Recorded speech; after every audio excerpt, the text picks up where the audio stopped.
Todo pasa por la radio. A continuación, entrevistas por FM Ciudad Pringles. Despertando en la ciudad.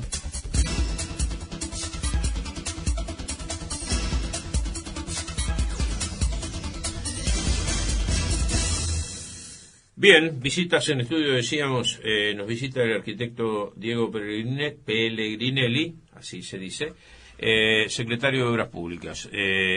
Ya hacía algunos días que teníamos la intención de hacer este enlace, habida cuenta, bueno, de las novedades de tu área. ¿Cómo estás, Diego? Buen día. Hola, buen día, Ricardo, Matías, a toda la audiencia.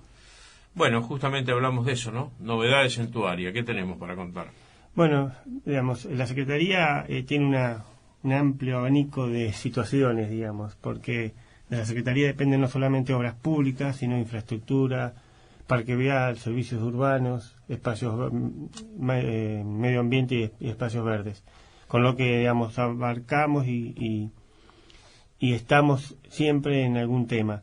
Desde algún lugar, la parte de servicios públicos, lo más importante fue el lanzamiento hace pocos días, o la entrada en vigencia de hace pocos días de lo que es Ciudad Limpia, y que en la primera etapa de lo que es el proceso, y a partir mismo de las declaraciones del intendente de anoche o del discurso de anoche del intendente, bueno, todo lo que tiene que ver con obra pública, que afecta tanto a la parte de infraestructura como a la parte de obra pública más precisamente. Este era se lo comentamos el otro día a Carlitos, era uno de los temas de mayor repercusión en la sociedad, ¿no es cierto? Es evidente que todo lo que signifique el tan complicado tema de la basura, ¿no? Complicado con el calor, en los días de calor, bueno, complicado con la lluvia, que también es otro inconveniente, y fundamentalmente, bueno, esta carencia de certeza respecto de los horarios, ¿no? La gente saca la basura a la noche y por ahí se la llevan al mediodía y demás. ¿Esto se va a ir corrigiendo paulatinamente? Bueno, en principio, hay que hacer como un poco de historia o recordar un poco lo que venía pasando. Normalmente el recorrido de la recolección nocturna, que es el recorrido de domiciliario, digamos, de lo que sacamos normalmente a la noche y a la mañana cuando nos levantamos ya no está, tiene 5 recorridos y había un camión asignado a cada recorrido. Cuando ingresamos el 10 de diciembre al gobierno, de los 5 camiones funcionaban 3. Digamos, dotamos con un camión más, sacándoselo al parque vial, y logramos tener 4 recorridos de noche y uno que se está haciendo de mañana. Recién ayer se logró poner el compactador en marcha, después de hacer toda una reparación de motor, con lo que a partir de la semana que viene seguramente estaremos trabajando con los 5 recorridos de noche nuevamente. Pero eso no solamente eso es una parte de la basura, porque todos los ciudadanos entendemos que sacamos la basura y se terminó el problema. Y en realidad para el Estado ahí empieza el problema. Y empieza para el Estado y empieza también para el vecino, porque el vecino tiene que entender que cuando paga una tasa o cuando no hay recursos, también tiene que ver con todo el dinero que se gasta o es necesario invertir para darle un destino final adecuado a toda esa basura. Cosa que hoy se está haciendo a medias o se está haciendo de a poco, se está mejorando, que lo encontramos en muy mal estado, pero que hemos logrado ir revirtiendo algunas de estas situaciones, pero que la basura cuanto menos basura se saque es mejor para la ciudad, y que la basura es un gran problema para nosotros como ciudadanos y nosotros como Estado para resolver, y que es muy caro desde el punto de vista de lo económico. No se soluciona con unos pesos. Digamos, cualquier inversión, digamos, poner en funcionamiento de acuerdo a lo que dictan las leyes y a lo que conviene y a lo que se establece por leyes en lo que tiene que ver con la sustentabilidad, con el medio ambiente. La planta hoy cuesta alrededor de 8 millones de pesos que el Estado no tiene, que hemos estado gestionando distintos organismos nacionales y provinciales, pero que sin lugar a duda imaginemos que tuviéramos que dejar de hacer cosas por 8 millones de pesos, cuántas cosas se dejarían de hacer en la ciudad si tuviéramos que hacer eso, pero sin embargo hay que hacerlo. La basura no se ve a partir de que sale del canasto, digamos, del vecino, y pareciera que como no se ve, no existe. Anoche lo decía el intendente, debemos dejar de ser habitantes para convertirnos en ciudadanos. Debemos dejar de ser gente que vive en Pringles para convertirnos en ciudadanos de Pringles. Es muy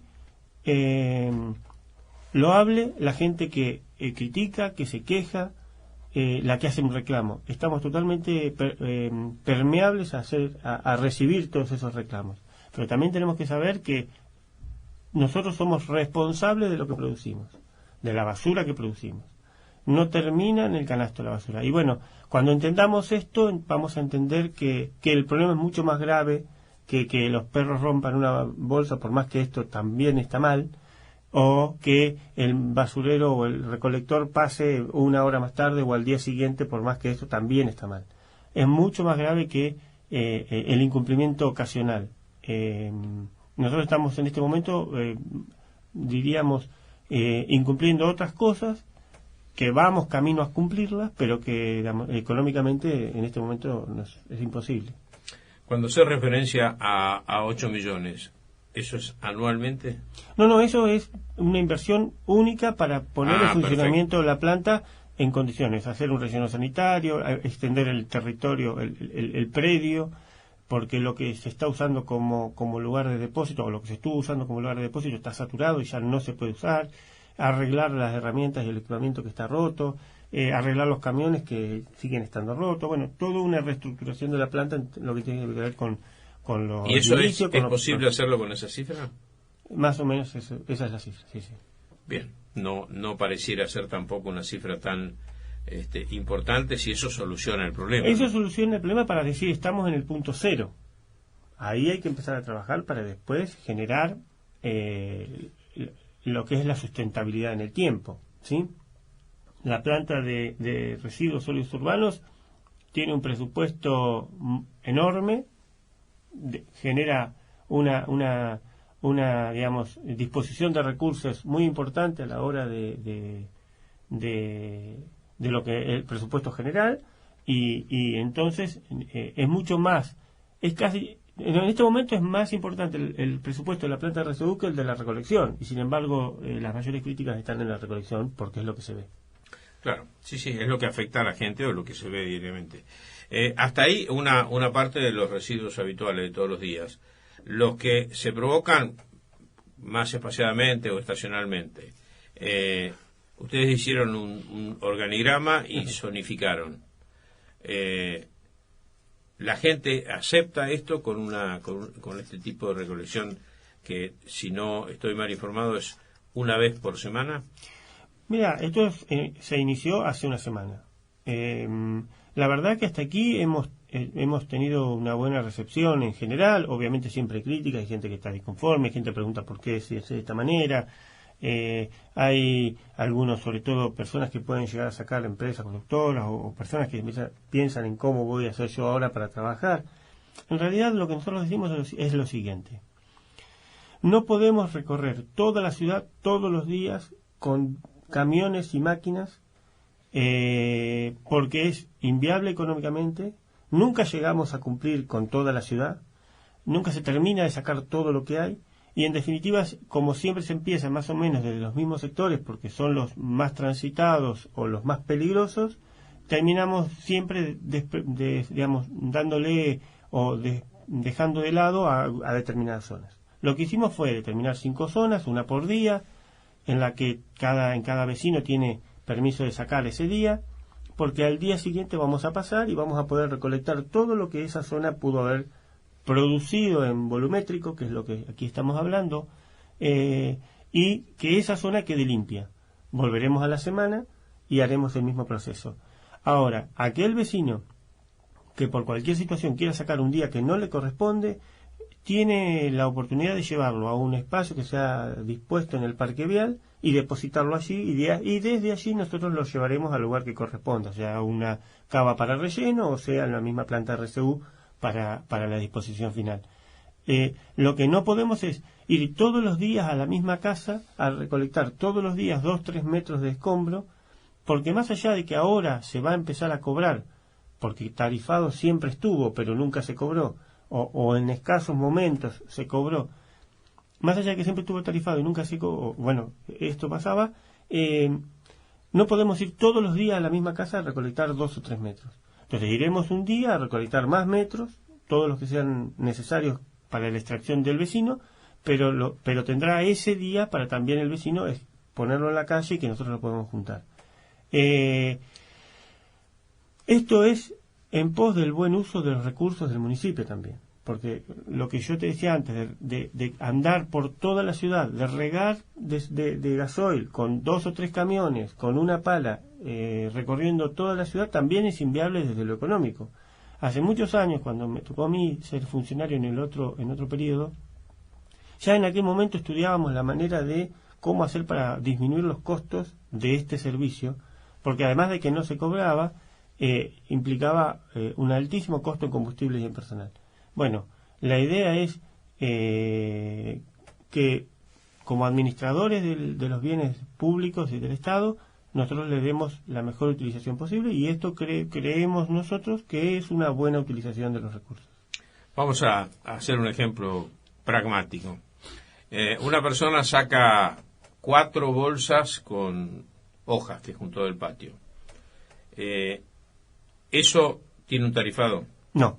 Eso no tiene un tarifado. No. Todo lo que venga en bolsa es recolección domiciliaria tradicional, sea porque lo junta la recolección nocturna, que en el caso de las bolsas pequeñas la idea es que también se las lleve la recolección nocturna, o que le vaya a una cuadrilla específica al día siguiente a recolectarlo. ¿Por qué? Porque el peso, muchas veces el peso de la bolsa, los chicos tienen que tirar una bolsa a 2 metros y pico de altura para un camión, entonces a veces el peso de la bolsa se lo impide o corren el riesgo de sufrir alguna cuestión física. Bueno, obviamente no tienen la obligación en ese caso de levantarla, pero al día siguiente va a una cuadrilla específica y la levanta.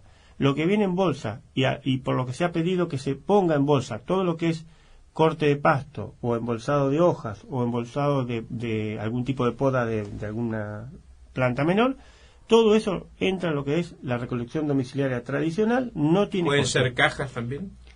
Pueden ser cajas. Lo que pasa es que el problema de la caja es que si nos llegara a llover en el periodo claro, entre que se saca a la calle y que se junta, la caja tiende a romperse y ya es mucho más difícil la recolección.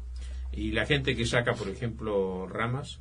En ese caso entra como volumétrico y tiene costo. Tiene costo. Bueno, muy bien.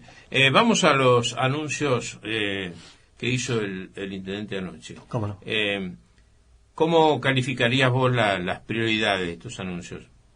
Yo creo que hemos establecido prioridades similares a las que estableció Provincia y Nación en forma coincidente, porque en realidad no hubo un acuerdo previo. Ellos han hablado claramente de dos ejes centrales, que son el saneamiento, por un lado, y la reconstrucción de rutas, calles o lo que fuere en términos de seguridad vial, por otro. Y aquí nosotros hemos incluido obras como puede ser, hemos bregado, trabajado y por obras como pueden ser las cloacas de Indio Rico, que justamente ayer se nos comunicó que habían sido incluidas en el presupuesto provincial, y que bueno, entonces estábamos en condiciones de solicitar la licitación, cosa que obviamente vamos a hacer. Esto es una obra que lleva años. Pensemos que la había empezado a tramitarla en el gobierno del intendente Menzi, la arquitecta Turcato, o sea, estamos hablando algunos años de ella, los anteriores 4 años que estuve yo, los 6 años que estuvieron los secretarios de Oreste, y ahora llega la resolución. Es muchísimo tiempo. Muchísimo tiempo para nosotros en lo administrativo, pero mucho más tiempo para la necesidad de la gente de Indio Rico. También hemos incluido en ese fondo de obra pública, que viene a través del endeudamiento que la provincia ha tomado o está tomando, obras de cloaca, obras de agua. Queremos llegar a un 100% de la cobertura de agua en 3 años. O sea, tenemos un plan trianual de llegar al 100% de la cobertura de agua en 3 años, por lo menos de lo que tiene que ver con la planta urbana de Pringles, por supuesto. Es muy difícil después cuando estamos en una zona de chacras o de quinta, pero en la planta urbana. Y en lo que tiene que ver con la parte vial, obviamente el reclamo por la Ruta 51 y la famosa dársena Sí, sí. Que hoy ya es un karma más que un problema, que también hemos estado gestionando. Por ello nos reunimos no solamente con el ministro de Infraestructura de la provincia, sino con el subsecretario, también con el administrador de vialidad de la provincia, el ingeniero Campos. O sea, hemos estado tocando todas las puertas que han sido necesarias para lograr que se incluya la obra en lo que era un proyecto de reestructuración de la Ruta 51, que salió y que está aprobado y que también se nos comunicó que ya estaba como obra y que se suponía que iba a estar empezando los primeros días de agosto. Por lo que creemos que, digamos, en ese periodo de agosto a agosto, que es el plazo de obra de la Ruta 51, en algún momento tendremos la dársena tan merecida ya a esta altura por todos los pringlenses. ¿Boulevard 40? En ese mismo proyecto entra el Boulevard 40, pero estamos en un proceso de negociación que creemos y estimamos pueda llegar a terminar ahora el 2 de mayo, que tenemos un encuentro con el ministro Cerzón, para aportar algo nosotros y que la provincia aporte la cinta asfáltica y el puente, que son dos cosas muy costosas y que nosotros en ese punto sí estamos. Va a ser muy difícil que el municipio con recursos propios o con este tipo de financiamiento logre hacerlo, digamos, ¿no? Pero bueno, no hay un no, que es lo más importante. Tampoco voy a generar expectativas, porque anoche el mismo intendente lo decía. Hemos generado tantas expectativas que preferimos ser muy cautos a la hora de los anuncios, de las promesas, sobre todo, o de darse por cierto cosas que no son tan ciertas. O sea, para clarificarlo, la dársena sí está incluida. La dársena está incluida en lo que es la reparación de la Ruta 51, que tiene distintos tramos. Exacto. En donde hay algunos tramos donde se van a reacondicionar la cinta asfáltica y en otros tramos donde se va a simplemente señalizar y reparar banquinas. Bien. ¿Y el Boulevard 40 no entraría en este periodo de agosto a agosto? Sí, debería entrar en ese mismo periodo. Sí, de entrar, si logramos hacer esa negociación que yo te digo estamos teniendo, debería entrar en ese mismo periodo. Pringles es una ciudad oscura. ¿Qué se piensa de eso? A ver, como todas las situaciones, costo-beneficio tienen una relación, ¿sí? Obviamente, cambiar todas las luminarias de la ciudad implica una inversión multimillonaria. De hecho, ya se calculó en un momento y rondaba, si yo mal no recuerdo, por ahí el ingeniero Tenaglia tiene los números más precisos, pero algo de 80 millones de pesos. Cambiar toda la iluminación a artefactos de última generación con menos consumo pero más rendimiento, digamos, porque aquí tenemos, y ahora se suma otro agravante con esto de la quita de los subsidios al servicio, que es el costo después de la tarifa de alumbrado público, digamos, ¿no? Porque está íntimamente relacionado a lo que se gasta en energía para hacer funcionar ese alumbrado público. Entonces, sí hay algunos proyectos de iluminación, sí hay algunos proyectos de reestructuración de zonas de iluminación.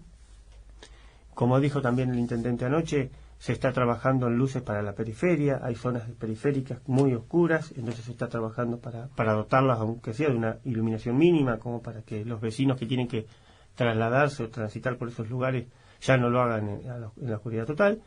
Pero bueno, es un camino que estamos transitando, no hay todavía una resolución.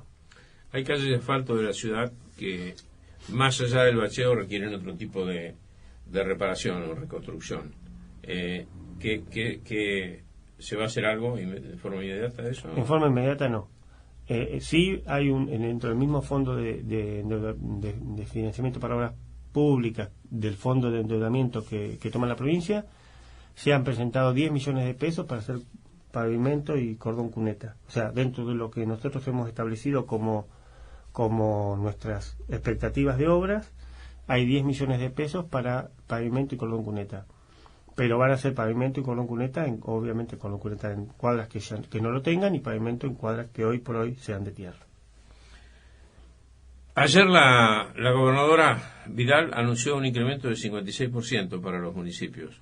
¿Eso ya ustedes lo consideran? ¿Cómo va a jugar esto? A ver, es cierto que va a venir más dinero que el que vino el año pasado. Digamos, el 56% tiene algunas cuestiones que tienen que ver, por ejemplo, con están incorporados en ese 56% los 31 millones y medio de pesos que vienen para obra y los 13 millones de pesos que vienen para seguridad. Esos 45 millones de pesos que van a venir a Pringles, y es cierto que van a venir a Pringles desde provincia y con el aporte de la provincia, vienen con fondos afectados, con un gasto preciso y concreto. No son de libre disponibilidad como podría ser la coparticipación, diríamos, ¿no? De la coparticipación se nos ha dicho que va a venir el 22% más que el año pasado, que ya se había comunicado por allá por los meses de noviembre, diciembre, y con el cual se armó el presupuesto, porque en realidad es el único monto de dinero que viene de libre disponibilidad por fuera de este monto de obras o de seguridad. Muy bien, Diego. ¿Alguna otra cosa que quieras considerar, que quieras comunicar? Simplemente decirle a los ciudadanos, a nuestros vecinos, que la limpieza no, digamos, es nuestra responsabilidad, pero también es responsabilidad de todos los vecinos. Nuestra responsabilidad como Estado, como gobierno, es la de cumplimentar un servicio que estamos cobrando, pero también es responsabilidad del vecino de cumplir las normas que rigen o que regulan estos servicios. Si uno saca basura un sábado a las 2 de la tarde, sabemos que el sábado a la noche no hay recolección. Nunca la hubo. No hay recolección. No es que ese día se suspende porque llovió o porque hay algún problema. Nunca hubo una recolección el sábado a la tarde. Quiere decir que esa basura que uno saca el sábado a la tarde va a quedar mínimamente hasta el domingo a la noche en ese lugar. Y eso ya no es una responsabilidad nuestra como prestador de un servicio, sino nuestra como ciudadano. La multa o la sanción siempre es el más ingrato de todos los trámites. Lo correcto sería que cada uno cumplamos nuestra parte, y de esa manera esto va a funcionar mucho mejor. Cuando nosotros cumplimos mal nuestra labor, el vecino tiene la queja, tiene el reclamo, tiene los medios para hacer los reclamos, y está muy bien. Cuando el vecino no cumple con su parte, el Estado tiene la sanción. Pero sin embargo es lo que menos queremos hacer, porque lo que nos parece es que si todos aportamos un poquito, si todos ponemos nuestra parte, esto va a marchar mucho mejor. La pregunta final tiene que ver con tu experiencia en el periodo anterior con otro ejecutivo y la que estás llevando a cabo ahora. Si tuvieras que establecer un parangón entre ambas, ¿cuáles serían los pros y las contras, si es que existen? Es muy difícil. Digamos, yo la verdad que tuve una muy buena relación con el doctor Menzi, no puedo quejarme, pero no tenía el poder decisorio que tengo hoy, diríamos, en términos de mando. Por lo tanto, es muy difícil establecer una comparación positiva o negativa. En aquel momento hubo cosas buenas y malas. Fue un momento de aprendizaje también para mí. Yo había entrado a un gobierno sin la experiencia. Este es otro momento donde la situación económica es muy distinta, pero donde uno ya tiene cierta experiencia como para poder ir regulando determinadas cosas, digamos. Entonces, no, creo que son distintos. Todos, en los dos, esto llevamos 100 días o 100 y piquito de días, habrá que ver qué pasa después de un periodo, pero la verdad es que yo en aquel momento aprendí mucho, que me permiten tal vez, o que me permitió tal vez que hoy el intendente Bertarret me tuviera en cuenta. Hablaste de autonomía. Esto implica mayor responsabilidad, obviamente. Hay habituales reuniones de gabinete, se generan discusiones en las áreas. Tenemos reuniones de gabinete semanales. Hay muchísimo diálogo, tanto con el intendente como con los demás secretarios, en términos de situaciones deseadas o no deseadas de cada área. Hay también interrelación con otras áreas, por ejemplo, en el caso mío, pues yo puedo interrelacionar con producción por temas de caminos rurales o con desarrollo social por temas de vivienda de interés social. Digamos, tengo una cualidad, por ejemplo, el secretario de Salud y la secretaria de Desarrollo Social tienen mi edad y fueron compañeros míos de la primaria y la secundaria, con lo que nos conocemos desde hace muchísimos años, con lo que también eso genera una confianza en cuanto al decir. Con el jefe de gabinete somos amigos personales, con el secretario de gobierno somos amigos personales, con lo que digo, hay camaradería más allá de que no siempre se está de acuerdo, más allá de que hay discusiones por cuestiones que tienen que ver con esto, con el no estar de acuerdo o los puntos de vista. No somos un club de amigos, pero sí somos un grupo de trabajo que nos tenemos mucha confianza y nos podemos decir cosas que tal vez sin esa confianza sería más difícil. Gracias por tu visita, Diego. No, a ustedes por la invitación y saludos a todos. Despertando en la ciudad, Magazine Radial, de lunes a viernes, de 9 a 11:30, con la conducción de Ricardo Giacone, por FM Ciudad Pringles, 88.7 MHz, la radio.